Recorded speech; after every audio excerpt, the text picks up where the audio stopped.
Hi friends, എല്ലാവർക്കും നല്ലൊരു ദിവസം ആശംസിക്കുന്നു. പുതിയൊരു വീഡിയോയിലേക്ക് എല്ലാവർക്കും സ്വാഗതം.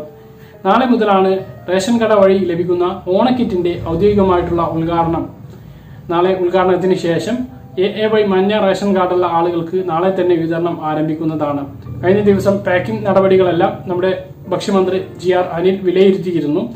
കഴിഞ്ഞ തവണത്തെ ഓണക്കിറ്റിലുണ്ടായ വിമർശനങ്ങളൊന്നും ഈ ഒരു കിറ്റിൽ ഇല്ലാതിരിക്കാൻ വേണ്ടി മാക്സിമം ശ്രദ്ധിച്ചുകൊണ്ടാണ് കിറ്റിന്റെ വിതരണം. അപ്പോൾ നമുക്ക് കിറ്റിൽ എന്തെല്ലാം സാധനങ്ങൾ ഉണ്ടാകുമെന്നും അതിന്റെ തൂക്കവും അതോടൊപ്പം തന്നെ ഈ കിറ്റിന്റെ വിതരണം റേഷൻ കാർഡിനും വ്യത്യസ്ത ഡേറ്റുകളിലാണ്, അതും നമുക്ക് കറക്റ്റ് ആയിട്ട് നോക്കാം. 6-ാം തീയതിയോടുകൂടി ഓണക്കിറ്റിന്റെ വിതരണം പൂർത്തിയാക്കാനാണ് ഇപ്പോൾ സർക്കാർ ആലോചിക്കുന്നത്. അത് എത്രത്തോളം വിജയകരമാകും എന്ന് നമുക്കറിയില്ല. ആദ്യം നമുക്ക് കിറ്റിലുണ്ടാകുന്ന സാധനങ്ങളൊന്ന് നോക്കാം.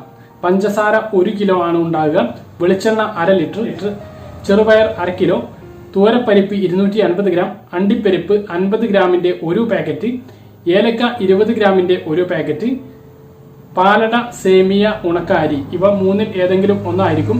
പാലടയോ സേമിയോ ആണെങ്കിൽ 180 ഗ്രാമിന്റെ 1 പാക്കറ്റും, ഉണക്ക അരി ആണെങ്കിൽ അത് 1/2 കിലോയുടെ പാക്കറ്റും ആയിരിക്കും. ശർക്കര വരട്ടി ഉപ്പേരി അത് 100 ഗ്രാമിന്റെ 1 പാക്ക് ആയിരിക്കും. നമുക്ക് റേഷൻ കടയിൽ നിന്ന് വീട്ടിലെത്തുവോളം ഒന്നിങ്ങനെ കുറച്ച് പോവാം. ആട്ട 1 കിലോ ആണ്, നെയ്യ് 50 മില്ലിയാണ്, മുളക് പൊടി 100 ഗ്രാം, മഞ്ഞൾപ്പൊടി 100 ഗ്രാം, ശബരിയുടെ 1 കിലോയുടെ പാക്കറ്റ് ഉപ്പ്, ശബരിയുടെ ഒരു സോപ്പ്, തേയില 100 ഗ്രാം, പിന്നെ ഇതെല്ലാം പാക്ക് ചെയ്തു വരുന്ന തുണിസഞ്ചി. ഇത്രയും സാധനങ്ങളാണ് ഉള്ളത്. ഇനി നമുക്ക് കിട്ടിയിട്ട് ഇതിന്റെ വിമർശനങ്ങളും അതുപോലെ തന്നെ ഇതിന്റെ പോസിറ്റീവ് ഒക്കെ നമുക്ക് പറയാം. ഇപ്പോൾ ഇത്രയും നോക്കുമ്പോൾ എനിക്ക് ഈ ശർക്കര വരട്ടിന്റെ കാര്യത്തിലേക്ക് നോക്കുമ്പോൾ വളരെയധികം ദയനീയമായിട്ടുള്ള ഒരു അവസ്ഥയാണ്. ഓക്കെ, കിട്ടിയത് ലാഭം, അത്രേ പറയാൻ പറ്റുള്ളൂ. കിറ്റ് നമുക്ക് ലഭിക്കാൻ പോവുകയാണ് നാളെ മുതൽ. അപ്പോൾ നാളെ അതിന്റെ വിതരണം നാളെ 31-ാം തീയതി മുതൽ 3-ാം തീയതി വരെ മഞ്ഞ റേഷൻ കാർഡിനും, 4-ാം തീയതി മുതൽ 7-ാം തീയതി വരെ പിങ്ക് റേഷൻ കാർഡിനും, 9-ാം തീയതി മുതൽ 12-ാം തീയതി വരെ നീല റേഷൻ കാർഡിനും, 13-ാം തീയതി മുതൽ 16-ാം തീയതി വരെ വെള്ള റേഷൻ കാർഡിനുമായിരിക്കും ഇതിന്റെ ഒരു വിതരണം ഉണ്ടാകുക. അപ്പോൾ ആ ദിവസങ്ങളിൽ തന്നെ ഇത് മാക്സിമം പോയിട്ട് വാങ്ങാൻ വേണ്ടിയിട്ട് ശ്രദ്ധിക്കുക. മഞ്ഞ റേഷൻ കാർഡിന് വിതരണം ചെയ്യുന്ന സമയത്ത് പിങ്കിനും മറ്റുള്ള ഒന്നും കിട്ടില്ല. പക്ഷെ പിങ്കിന് വിതരണം ചെയ്യുന്ന സമയത്ത് മഞ്ഞ റേഷൻ കാർഡിന് കിട്ടും.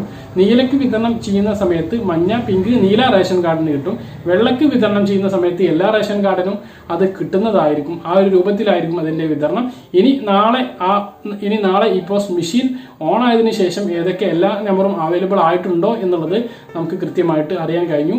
ഇന്ന് വൈകുന്നേരം സിവിൽ സപ്ലൈസ് ഡിപ്പാർട്ട്മെന്റിന്റെ ഔദ്യോഗികമായിട്ടുള്ള അറിയിപ്പും വരും. അപ്പോഴും നിങ്ങളെ വിവരങ്ങൾ ഇന്നത്തെ ഡെയിലി അപ്ഡേറ്റിൽ അറിയിക്കുന്നതാണ്. ഇത്രയാണ് ഈ ഒരു വീഡിയോയിൽ പറയാനുള്ളത്. പറഞ്ഞ കാര്യം കൃത്യമായിട്ട് മനസ്സിലാക്കണമെന്ന് കരുതുന്നു.